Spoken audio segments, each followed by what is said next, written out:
Capítulo 4. A linguagem da célula. Em um porta-cabine asterisco 3 branco em Clamart, nos arredores antiquados de Paris, um minúsculo coração, apoiado sobre uma armação construída para este fim específico, continuava a bater. Ele estava sendo mantido vivo por cortesia de uma pequena equipe de cientistas franceses, que administravam a combinação correta de oxigênio e dióxido de carbono, parte do tipo de técnica cirúrgica usada nos transplantes de coração. Neste caso, não havia doador nem receptor, havia muito tempo o coração tinha sido privado de seu dono, uma excelente cobaia Hartley macho, e os cientistas só estavam interessados no órgão em si e em como este estava prestes a reagir.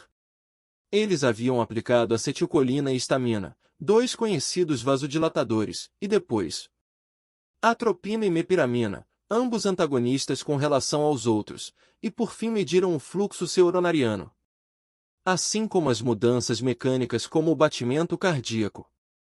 Não houve surpresas. Como esperado, a histamina e a acetilcolina produziram um aumento no fluxo de sangue nas artérias coronárias, enquanto a mepiramina e a atropina o inibiram. O único aspecto em comum da experiência foi que os agentes de mudança não eram, na verdade, substâncias químicas farmacológicas, e sim ondas de baixa frequência dos sinais eletromagnéticos das células registrados por intermédio de um transdutor feito sob medida e um computador equipado com uma placa de som. Foram esses sinais, que assumem a forma de uma radiação eletromagnética de menos de 20 kHz, que foram aplicados ao coração da cobaia e o aceleravam, exatamente como as substâncias químicas fariam. 1. O sinal conseguiu tomar, de maneira eficaz, o lugar das substâncias químicas, uma vez que ele é a marca registrada da molécula. A equipe de cientistas, que havia substituído com êxito o original por ele, estava ciente da natureza explosiva da realização deles. Por meio do empenho desses especialistas, as teorias habituais da sinalização molecular e de como as células conversam umas com as outras haviam sido profundamente modificadas. Eles estavam começando a demonstrar no laboratório o que Pope acabará de sugerir, ou seja, que cada molécula no universo possuía uma frequência única e a linguagem que ela usava para falar com o mundo era uma onda ressonante. Enquanto Pope estivera refletindo sobre as implicações mais amplas das emissões de biofótons, um cientista francês examinava o inverso, o efeito dessa luz sobre moléculas individuais. Pope acreditava que as emissões de biofótons orquestravam todos os processos corporais, e o cientista francês estava descobrindo a maneira refinada como isso funcionava. As vibrações de biofótons que Pope observara no corpo fizeram as moléculas vibrar e criar a sua própria frequência característica, que atuava como sua força motriz exclusiva e também como método de comunicação. O cientista francês havia feito uma pausa para prestar atenção a essas minúsculas oscilações e escutou a sinfonia do universo. Cada molécula do nosso corpo estava tocando uma nota que estava sendo ouvida ao redor do mundo. Essa descoberta representou um desvio árduo e permanente na carreira do cientista francês Jacques Benveniste, que seguirá, até a década de 1980, um arco discernível e previsível. Benveniste, que era médico, havia feito residência no sistema hospitalar de Paris, e depois passará a pesquisar alergias, especializando-se nos mecanismos da alergia e da inflamação. Foi nomeado diretor de pesquisas do Institut National de la Santé et de la Recherche Médicale, INSER, e distinguiu-se com a descoberta do PAF, ou fator ativador de plaquetas, que está envolvido no mecanismo de alergias como a asma. 3 marca registrada inglesa de um prédio portátil, ou seja, que é projetado e construído para ser deslocado em vez de ficar fixo em um só lugar. N.T.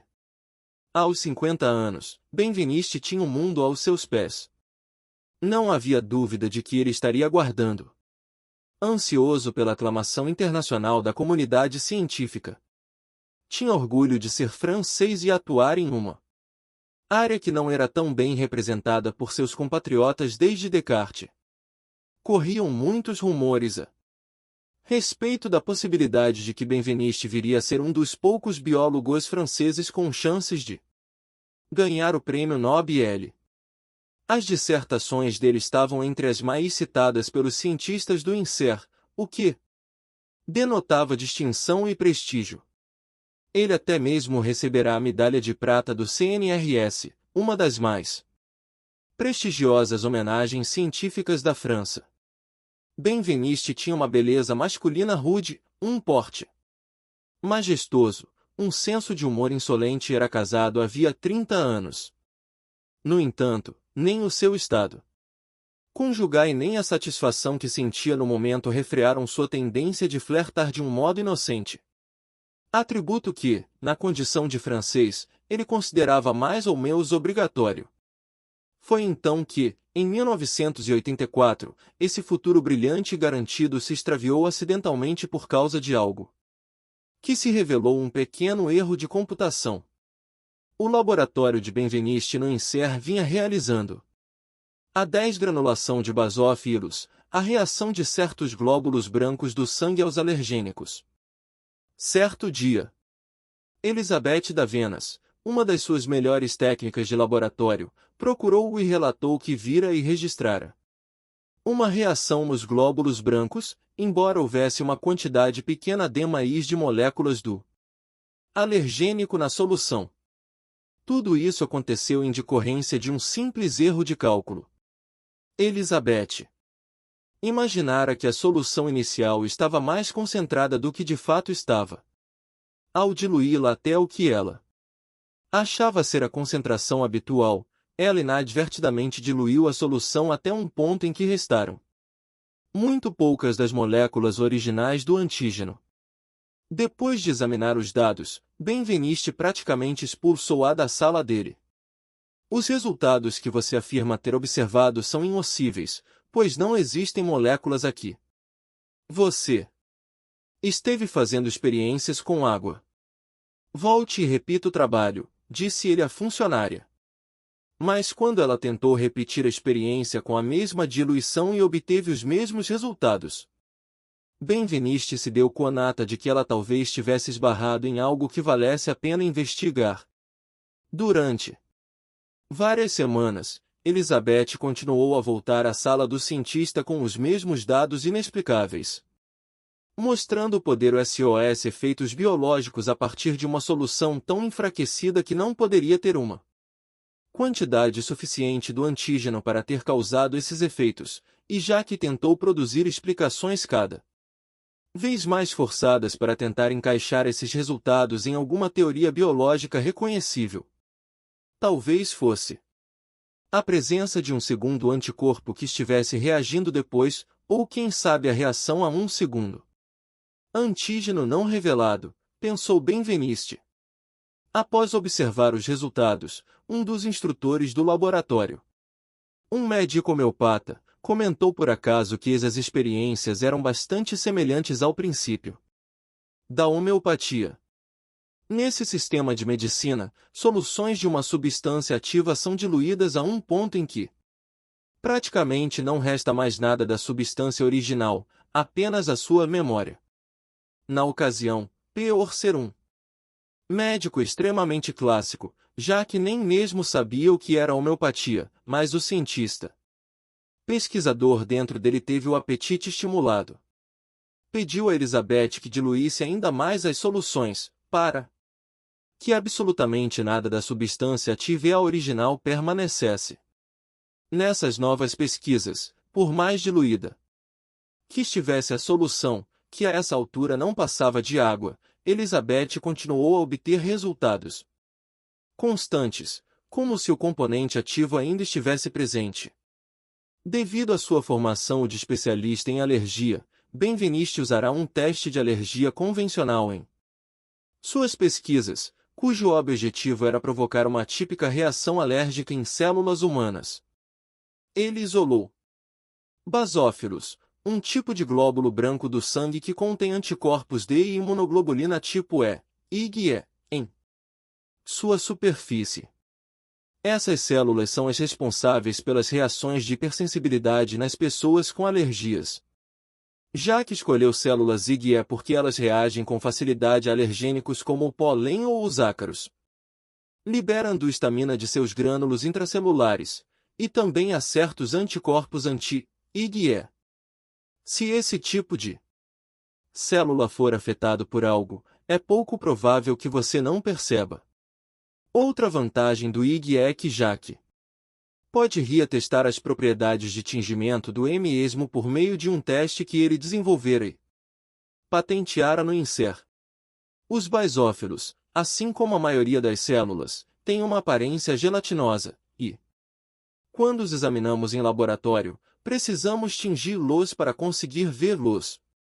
Mas o tingimento, até mesmo com um corante convencional como a toluidina azul, está sujeito a mudança, dependendo de muitos fatores, da saúde do hospedeiro, por exemplo, e da influência de outras células sobre a original. Quando essas células IgE são expostas a anticorpos anti-IgE, sua capacidade de absorver o corante se modifica. O anti-IgE tem sido considerado um tipo de removedor de tinta biológico 2, pois sua capacidade de inibir o corante é tão eficaz que ele pode tornar os basófilos praticamente invisíveis de novo. A lógica final na escolha do anti-IgE de Benveniste estava relacionada ao fato de essas moléculas particulares serem especialmente grandes. Se estivéssemos tentando verificar se a água retinha o efeito delas, mesmo depois de todas as moléculas anti-IgE terem sido removidas, não haveria a menor chance de alguma delas ser deixada acidentalmente para trás. Nas pesquisas, realizadas ao longo de 4 anos entre 1985 e 1989, e cuidadosamente registradas nos cadernos de Elizabeth Davenas, a equipe criou altas soluções do anti-IgE derramando 1/10 da solução anterior no tubo seguinte, enchendo este último com o acréscimo de 9 partes de um solvente convencional. Cada diluição era a seguir vigorosamente sacudida, ou submetida à sucção, como se diz no jargão técnico, como nos preparados homeopáticos. A equipe utilizou então diluições como essas, com uma parte da solução em 9 partes de solvente, e em seguida passou a aumentar a diluição até obter uma parte da solução para 99 partes do solvente, e até mesmo uma parte da solução para 999 partes do solvente. Cada uma das diluições elevadas era sucessivamente adicionada aos basófilos, que eram então contados debaixo do microscópio. Para a surpresa tanto de Jacques quanto de todos em sua equipe, eles descobriram que estavam registrando efeitos de inibição da absorção do corante em até 66%, mesmo com soluções diluídas. Para uma parte em O60. Em experiências posteriores, quando as soluções foram diluídas em série 100 vezes. E por fim para uma parte em O120, quando não havia praticamente nenhuma possibilidade de que restasse uma única molécula do IgE, os basófilos ainda eram afetados. O fenômeno mais inesperado ainda estava por vir. Embora a potência do anti-IgE estivesse no máximo, em concentrações de uma parte em 1000, a terceira diluição decimal, e depois começasse a decrescer a cada diluição sucessiva, como poderíamos logicamente esperar, a experiência apresentou uma reversão na nona diluição. O efeito do IgE altamente diluído começou a aumentar nesse ponto e continuou a crescer, quanto mais era diluído. 3 Como a homeopatia sempre afirmara, quanto mais fraca a solução, mais poderoso o efeito. Benveniste uniu forças com 5 diferentes laboratórios em 4 países, França, Israel, Itália e Canadá, e todos conseguiram reproduzir os mesmos resultados. Os 13 cientistas publicaram então, em conjunto, os resultados, obtidos em 4 anos de trabalho, em uma das edições de 1988 da revista Nature, demonstrando que quando soluções de anticorpos eram repetidas vezes diluídas até que não mais contivessem uma única molécula do anticorpo, mesmo assim extraíam uma reação das células imunológicas. 4. Os autores chegaram à conclusão de que nenhuma das moléculas com as quais haviam começado o processo estavam presentes em certas diluições e que informações específicas devem ter sido transmitidas durante o processo de diluição-sucção. A água poderia atuar como um padrão para a molécula, por meio, por exemplo, de uma rede infinita ligada pelo hidrogênio, ou por campos elétricos e magnéticos. A natureza exata desse fenômeno permanece sem explicação. Para a imprensa comum, que logo colocou em destaque o trabalho publicado, Benveniste havia descoberto a memória da água e as pesquisas dele foram amplamente consideradas como um argumento válido a favor da homeopatia. O próprio Benveniste percebeu que os resultados alcançaram uma repercussão bem maior do que qualquer teoria da medicina alternativa. Se a água era capaz de registrar e armazenar informações de moléculas, isso teria um impacto sobre a nossa interpretação das moléculas e das maneiras como elas conversam umas com as outras em nosso corpo, já que as moléculas nas células humanas, é claro, são cercadas pela água. Em qualquer célula viva, existem dezenas de milhares de moléculas de água para cada molécula de proteína. A revista Nature também entendeu, sem dúvida, as possíveis repercussões dessa descoberta nas leis consagradas da bioquímica. O editor, John Maddox, consentiu em publicar o artigo, mas o fez depois de dar um passo sem precedentes: colocar um adendo editorial na parte inferior do artigo. Ressalva editorial. Os leitores deste artigo talvez compartilhem a incredulidade dos inúmeros árbitros que fizeram comentários a respeito de várias versões dele no decorrer dos últimos meses. A essência do resultado é que uma solução aquosa de um anticorpo retém a sua capacidade de evocar uma reação biológica mesmo quando diluída a tal ponto que a chance de restar uma única molécula em qualquer amostra é ínfima. Não existe nenhuma base física para essa atividade. Com a gentil colaboração do professor Benveniste, a Nature tomou, portanto, medidas para que investigadores independentes observem repetições dessas experiências. Um relato de nossa investigação aparecerá em breve. Em seu editorial, Maddox também convidou os leitores a encontrar falhas no trabalho de Benveniste. 5. Benveniste era um homem orgulhoso, que não tinha medo de enfrentar a comunidade científica. Ele não apenas se mostrou disposto a se expor ao decidir publicar seu artigo em um dos periódicos mais conservadores de toda a comunidade científica, mas ainda aceitou, quando duvidaram dele, o desafio que lhe fora lançado, concordando com o pedido de que reproduzisse os resultados em seu laboratório. 4 dias depois da publicação, Maddox em pessoa apareceu com o que Benveniste descreveu como um esquadrão científico contra fraudes, formado por Walter Stewart, um conhecido caça-charlatões, e James Rand, mágico profissional que costumava ser chamado para expor trabalhos científicos cujos resultados tivessem sido obtidos por meios enganosos. Benveniste perguntou a si mesmo se um mágico, um jornalista e um caça-charlatões formariam de fato a equipe ideal para avaliar as mudanças sutis na experiência biológica. Sob o olhar vigilante do trio, Elizabeth Davenas realizou 4 experiências, uma delas cega, e todas, afirmou Benveniste, tiveram êxito. Contudo, Maddox e sua equipe questionaram os resultados, decidindo modificar o protocolo experimental e tornar mais rigorosas as normas de codificação, chegando, em um gesto dramático, a colar o código no teto. Stewart insistiu em conduzir pessoalmente algumas das experiências apesar da alegação de Benveniste de que ele não tinha o treinamento necessário. para realizar essas experiências específicas.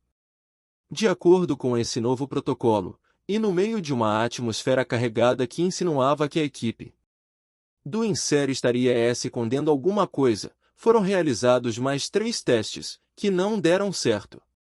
Nesse ponto, Maddox e sua equipe tinham os resultados que buscavam e partiram de imediato, solicitando antes fotocópias de 1.500 documentos de Benveniste. Pouco depois da visita de 5 dias, a Nature publicou um artigo intitulado As experiências com alta diluição são uma ilusão. A matéria expressa a surpresa com o fato de os testes não terem funcionado o tempo todo, quando isso é padrão nas pesquisas biológicas, uma das razões pelas quais Benveniste havia realizado mais de 300 tentativas antes de publicar seu artigo. A avaliação de Maddox também deixou de mencionar que o teste do tingimento é altamente sensível e pode ser alterado pela mudança mais insignificante na condição experimental, para que o sangue de um doador não seja afetado nem mesmo por elevadas concentrações de anti-IgE. Eles demonstraram estar pasmos com o fato de 2 coautores do artigo de Benveniste terem sido financiados por um fabricante de medicamentos homeopáticos. O financiamento da indústria normal na pesquisa científica contrapôs Benveniste e estavam eles insinuando que os resultados haviam sido alterados para agradar ao patrocinador? Benveniste revidou com uma resposta inflamada e um apelo ao espírito aberto da comunidade científica. A caça às bruxas de Salem ou as perseguições ao estilo McCarthy destruirão a ciência.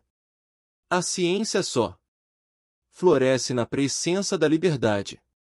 A única maneira de verificar resultados conflitantes é reproduzindo-os. Talvez todos estejamos errados, porém de boa fé. Isso não é nenhum crime, assim é. A ciência. 6.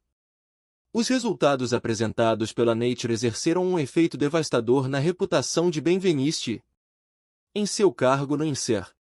Um conselho científico do Instituto censurou o trabalho dele, alegando em declarações praticamente unânimes que ele deveria ter realizado outras experiências antes de afirmar que certos fenômenos passaram despercebidos ao longo de 200 anos de pesquisas químicas.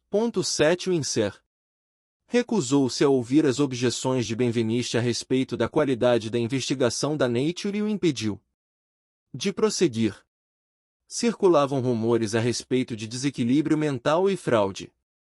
A Nature e outras publicações estavam recebendo uma enorme quantidade de cartas que chamavam o trabalho de Benveniste de farsa cruel e de pseudociência. 8.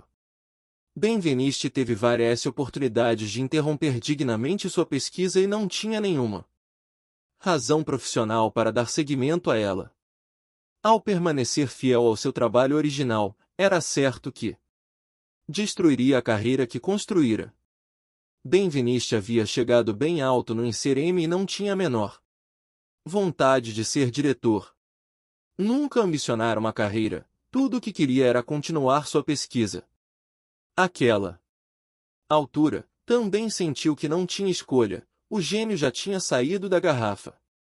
Descobrira indícios que destruíram tudo o que eu aprenderá a acreditar a respeito da comunicação celular, e agora não havia como retroceder.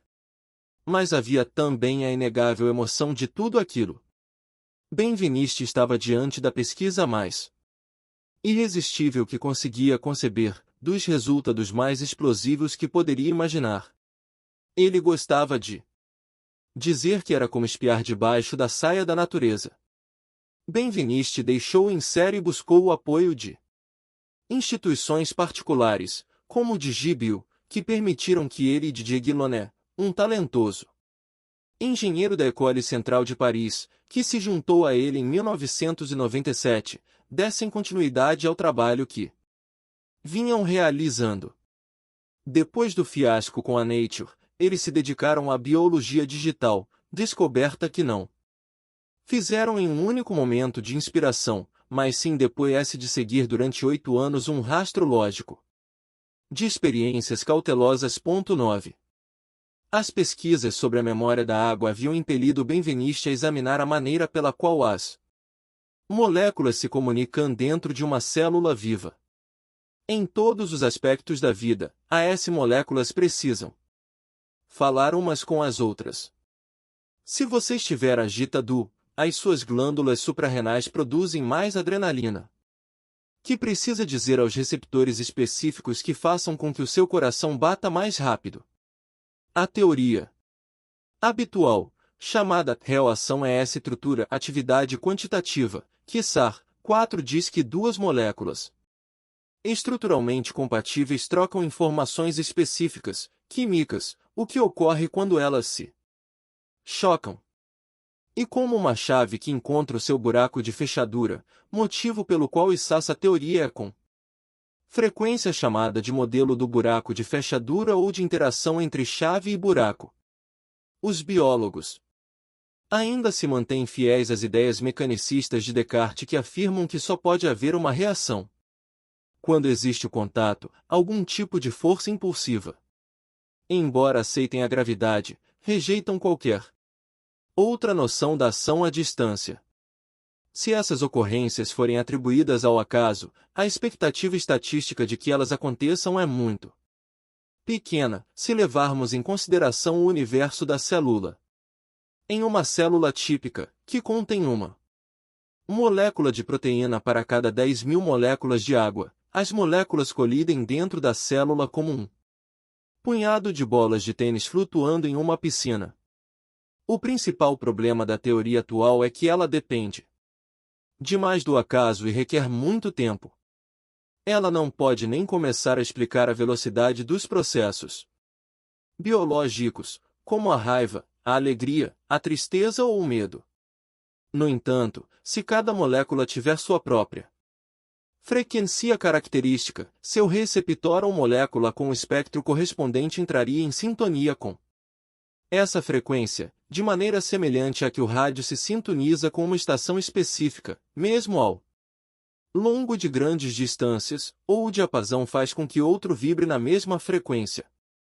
Eles entram em ressonância, ou seja, a vibração de um corpo é reforçada pela vibração de outro na mesma frequência ou em uma frequência próxima.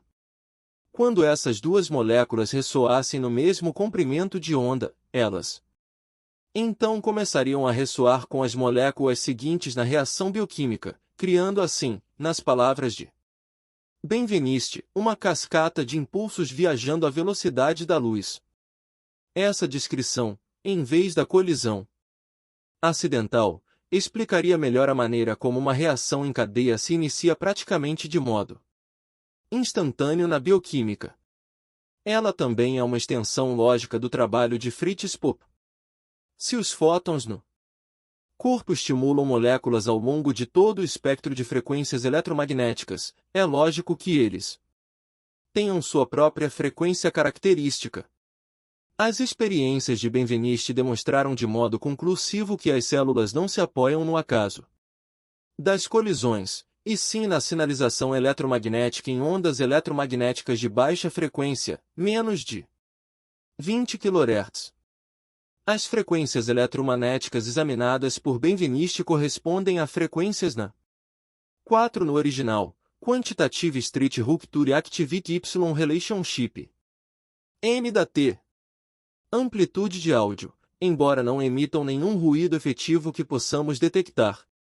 Todos os sons em nosso planeta, como o da água correndo em um rio, o estalo de um trovão, a detonação de uma arma de fogo, o chilrear de um pássaro, ocorrem em uma frequência baixa, entre 20 Hz e 20 kHz, a amplitude na qual o ouvido humano consegue escutar. De acordo com a teoria de Benveniste, duas moléculas então entram em sintonia, mesmo a uma longa distância, e ressoam na mesma frequência. Essas duas moléculas ressonantes criariam assim outra frequência, que entraria em ressonância com a molécula ou grupo de moléculas seguinte, no estágio subsequente da reação biológica. Isso explicaria, no ponto de vista de Benveniste, o motivo pelo qual minúsculas mudanças em uma molécula, como a substituição de um peptídeo, exerceria um efeito radical no que a molécula efetivamente faz. Isso não é tão forçado se levarmos em conta o que já sabemos a respeito de como as moléculas vibram. Tanto as moléculas específicas como as ligações intermoleculares emitem certas frequências particulares que podem ser detectadas a bilhões de anos-luz de distância pelos telescópios modernos altamente sensíveis. Essas frequências há muito são aceitas pelos físicos, mas ninguém na comunidade biológica, salvo Fritz Albert Pope e seus predecessores, fez uma pausa para avaliar se elas de fato têm algum propósito. Outros cientistas antes de Benveniste, como Robert Schoebecker e Sir L. Smith, haviam realizado experiências significativas sobre as frequências eletromagnéticas nas coisas vivas. A contribuição de Benveniste foi demonstrar que as moléculas e os átomos tinham frequências exclusivas, usando tecnologia de ponta para registrar essa frequência e para usar o registro em si para a comunicação celular. Desde 1991, Benveniste demonstrou que era possível transferir sinais moleculares específicos usando apenas um amplificador e bobinas eletromagnéticas. 4 anos depois, ele conseguiu registrar e reproduzir esses sinais usando um computador multimídia. Em milhares de experiências, Benveniste e Guillaume registraram a atividade da molécula em um computador e a reproduziram em um sistema biológico sensível a essa substância. Em todos os casos, o sistema biológico foi enganado, pensou que estivesse interagindo com a substância propriamente dita e agiu como normalmente agiria, iniciando a reação em cadeia biológica. 10 Outras pesquisas também demonstraram que a equipe de Benveniste era capaz de apagar esses sinais e interromper a atividade nas células por meio de um campo magnético alternado. Trabalho que realizaram em colaboração com o Centre National de la Recherche Scientifique em Meudon, França. A incontestável conclusão é a seguinte: como Fritz Albert Pope teorizou, as moléculas conversam umas com as outras em frequências oscilantes. Tudo indicava que o campo de ponto zero cria um meio que possibilita que as moléculas falem umas com as outras de uma forma não local e de um modo quase que instantâneo. A equipe do DigiBio testou a biologia digital em 5 tipos de pesquisas: ativação basofílica, ativação neutrofílica, exame de pele, atividade do oxigênio e, mais recentemente, coagulação do plasma. Assim como o sangue como um todo, o plasma, líquido amarelado do sangue, que conduz a proteína e os dejetos, também coagula. Para controlar essa capacidade, é preciso primeiro remover o cálcio do plasma, por meio da quelação, agarrando-o quimicamente. Se em seguida for acrescentada água com calcil ao sangue, este coagulará. A adição da heparina, uma droga anticoagulante clássica, impedirá o sangue de coagular, mesmo na presença do cálcio. Em sua pesquisa mais recente, Benveniste pegou um tubo de ensaio contendo esse plasma com um cálcio. Retira-do por meio da quelação e em seguida adicionou água contendo o cálcio que havia sido exposta ao som da heparina transmitido na frequência eletromagnética característica digitalizada. Exatamente como em todas as outras experiências de Benveniste, a frequência característica da heparina funciona como se as próprias moléculas da heparina estivessem presentes. O sangue se mostra mais relutante do que de costume em coagular. Em uma de suas experiências, talvez a mais impressionante, Benveniste demonstrou que o sinal podia ser transmitido para o outro lado do mundo por e-mail ou em um disquete enviado pelo correio. Colegas dele na Northwestern University Y em Chicago registraram sinais de ovalbumina, ova, acetilcolina, dextrina e água. Os sinais das moléculas foram registrados em um transdutor feito sob medida e em um computador equipado com uma placa de som. O sinal foi então gravado em um disquete e enviado pelo correio normal para o DigiBio Laboratório em Clamart. Em experiências posteriores, os sinais também foram enviados por e-mail como documento anexo. A equipe de Clamart então expôs água comum aos sinais digitais de OVA, ou água comum e injetaram ou a água exposta ou a água comum em corações isolados de cobaias. Toda a água digitalizada produziu mudanças altamente significativas no fluxo coronariano, em comparação com o do grupo de controle, que só continha água comum não exposta às substâncias. Os efeitos da água digitalizada foram idênticos aos efeitos produzidos no coração pelas substâncias propriamente ditas. Giuliano Preparati e seu colega Emilio Gelli Giudice, dois físicos italianos do Instituto de Física Nuclear de Milão, estavam trabalhando em um projeto particularmente ambicioso, explicar por que certas substâncias no mundo permanecem em um todo coeso. Os cientistas compreendem, em grande parte, os gases por meio das leis da física clássica, mas ainda são amplamente ignorantes com relação ao funcionamento efetivo dos líquidos e dos sólidos, ou seja, de qualquer tipo de matéria condensada. É fácil entender os gases porque eles consistem em átomos ou moléculas individuais que se comportam individualmente em grandes espaços. Mas os cientistas têm dificuldade para entender os átomos ou moléculas quando fortemente aglomerados. Também para expressar como se comportam enquanto grupo. Qualquer físico fica confuso se lhe perguntamos por que a água simplesmente não evapora e se transforma em gás, ou por que os átomos em uma cadeira ou árvore permanecem dessa maneira, ainda mais se só devem se comunicar com o vizinho mais próximo e ser mantidos juntos por forças de alcance limitado. 12.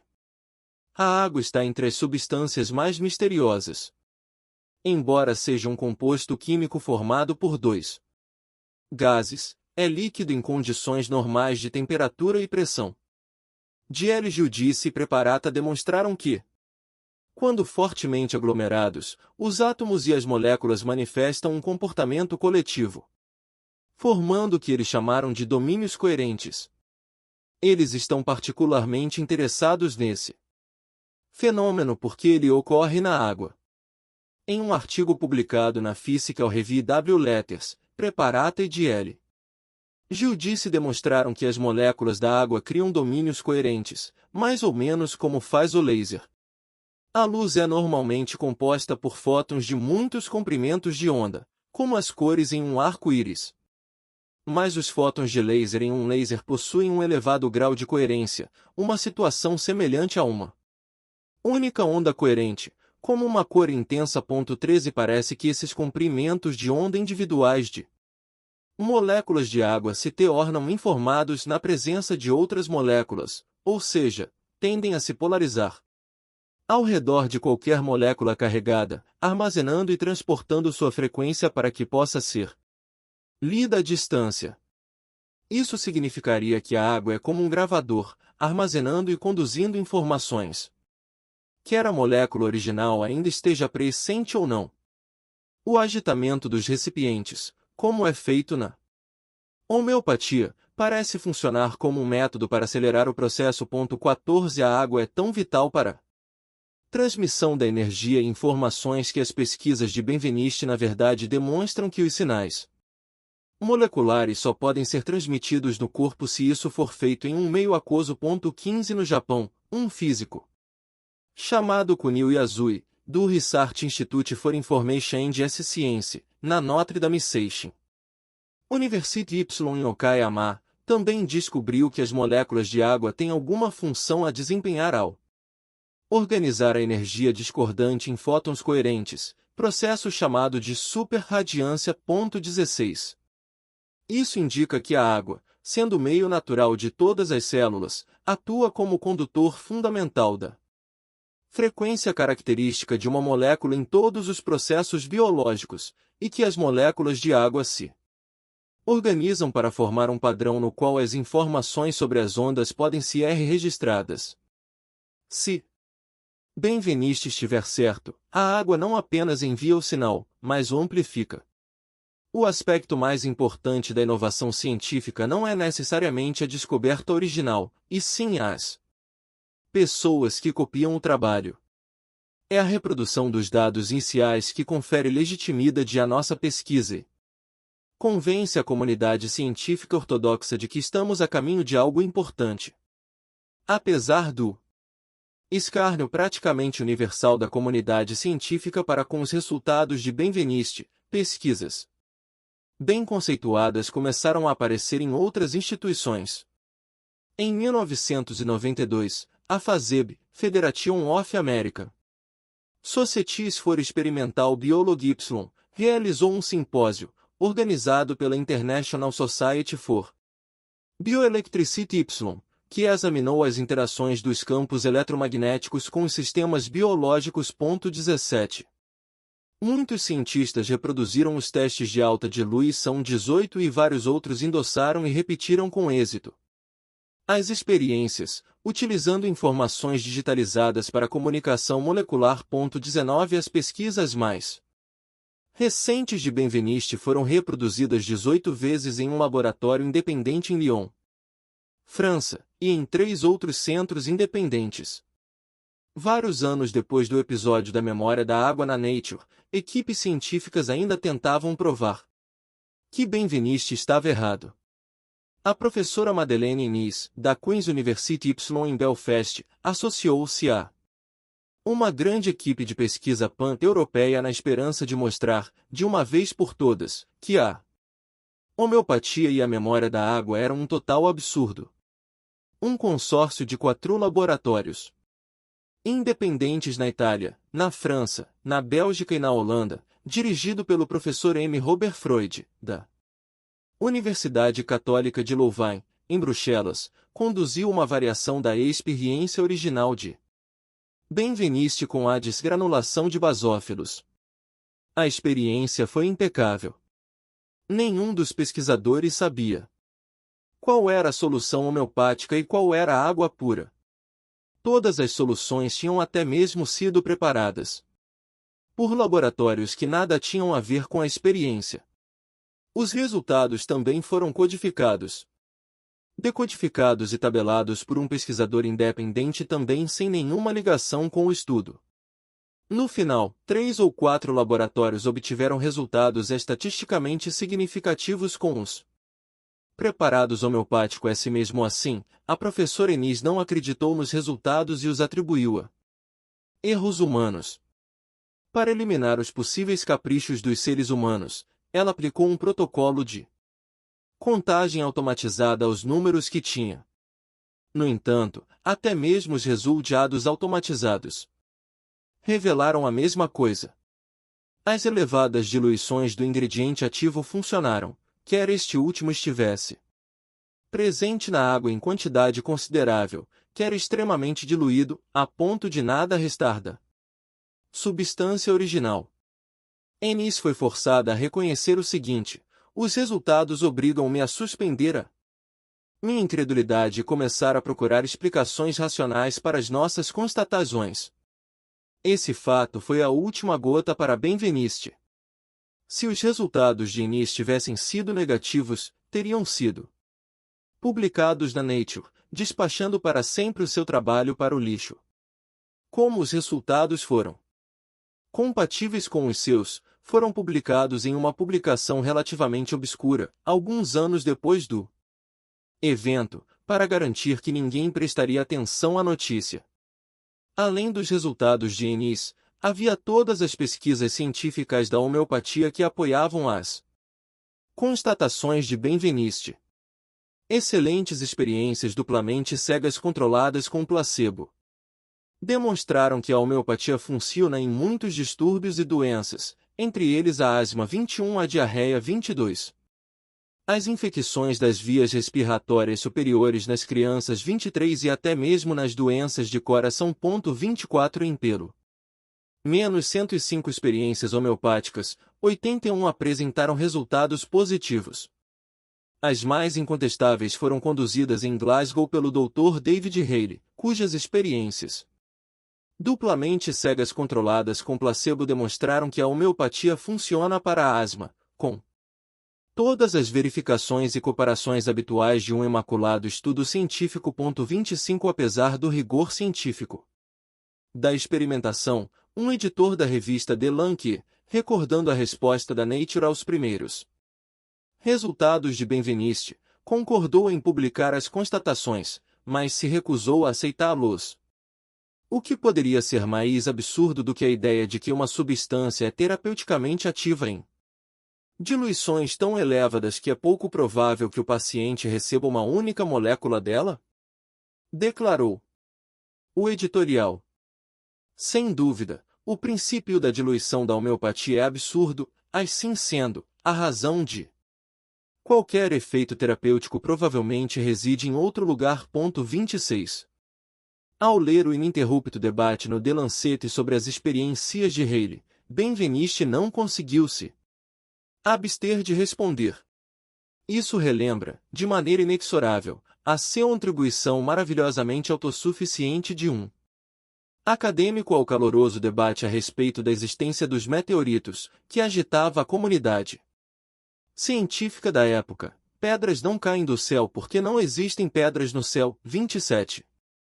Benveniste estava tão cansado pelo fato de os laboratórios tentarem reproduzir o seu trabalho e às vezes falharem, que pediu a Guilona que construísse um robô para ele. Nada muito além de um caixa com um braço que se deslocava em 3 direções. O robô poderia lidar com tudo, exceto com as medições iniciais. Tudo o que era preciso fazer era entregar a ele os ingredientes brutos e alguns tubos plásticos, empurrar o botão e ir embora. O robô pegava a água que continha cálcio, colocava-a em uma bobina, tocava o sinal da heparina durante 5 minutos para que a água fosse informada, em seguida misturava a água informada no tubo de ensaio com o plasma, colocava a mistura em um instrumento de medição, lia os resultados e os entregava a quem quer que estivesse realizando a investigação. Benveniste e sua equipe efetuaram centenas de experiências utilizando o robô, mas a ideia principal era entregar um lote desses dispositivos para outros laboratórios. Dessa maneira, tanto os outros centros como a equipe de Clamart poderiam garantir que a experiência seguiria um padrão universal e que um protocolo idêntico seria corretamente cumprido. Enquanto trabalhava com o robô, Benveniste descobriu, em grande escala, o que Pope havia presenciado.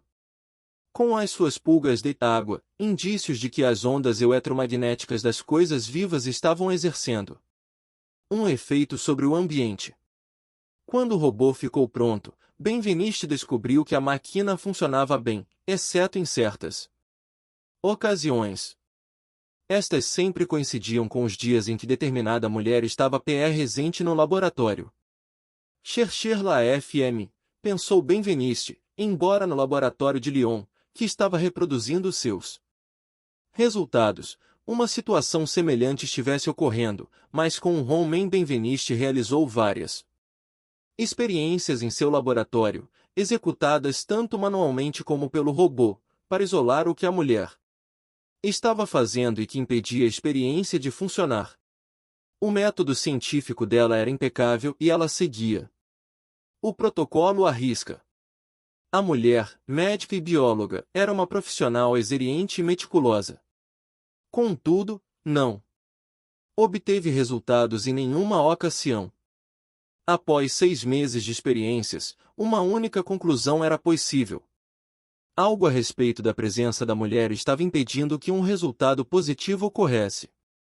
Era vital que Benveniste chegasse ao cerne do problema, pois ele sabia muito bem o que estava em jogo. Ele poderia enviar o robô para um laboratório em Cambridge, e se eles obtivessem resultados insatisfatórios por causa de uma pessoa em particular, o laboratório chegaria à conclusão de que a experiência estava errada. Quando o problema tinha a ver com alguma coisa ou alguém presente no ambiente. Os efeitos biológicos não encerram nada sutil. Se modificarmos a estrutura ou a forma de uma molécula, mesmo que apenas levemente, alteraremos por completo a sua capacidade de se encaixar nas células receptoras. Ligado ou desligado, com sucesso ou fracasso. Um medicamento funciona ou não funciona. Nesse caso, alguma coisa na mulher estava interferindo na comunicação das células na experiência de Jacques Benveniste. Ele desconfiava que a mulher estivesse emitindo alguma forma de onda que estava bloqueando os sinais. Ele então desenvolveu um método para testar se isso de fato vinha ocorrendo, e logo descobriu que a mulher estava emitindo campos eletromagnéticos que estavam interferindo na sinalização da comunicação da Esperien companhia. À semelhança das substâncias carcinogênicas de Pope, ela era uma embaralhadora de frequências. Isso parecia inquirrível demais para ser verdade, dava a impressão de pertencer mais à esfera da magia do que à da ciência, pensou Benveniste. Ele pediu, então, que a mulher segurasse um tubo com glóbulos homeopáticos na mão durante 5 minutos, e em seguida testou o tubo com o seu equipamento. Toda a atividade, toda a sinalização molecular, havia sido apagada a ponto 28. Benveniste não era um teórico. Nem mesmo era físico. Ele acidentalmente invadir o mundo do eletromagnetismo e agora estava preso nele, fazendo experiências em um território totalmente desconhecido. Para eu, a memória da água e a capacidade das moléculas de vibrar em frequências muito altas e muito baixas. Esses eram os dois mistérios que ele não chegava nem perto de resolver. Tudo o que poderia fazer era prosseguir onde se sentia mais à vontade, nas experiências de laboratório, e mostrar que esses efeitos eram reais. Mas uma coisa parecia clara para ele. Por alguma razão desconhecida, na qual ele não se deteve, esses sinais também pareciam ser enviados para fora do corpo e de algum modo eram assimilados e ouvidos.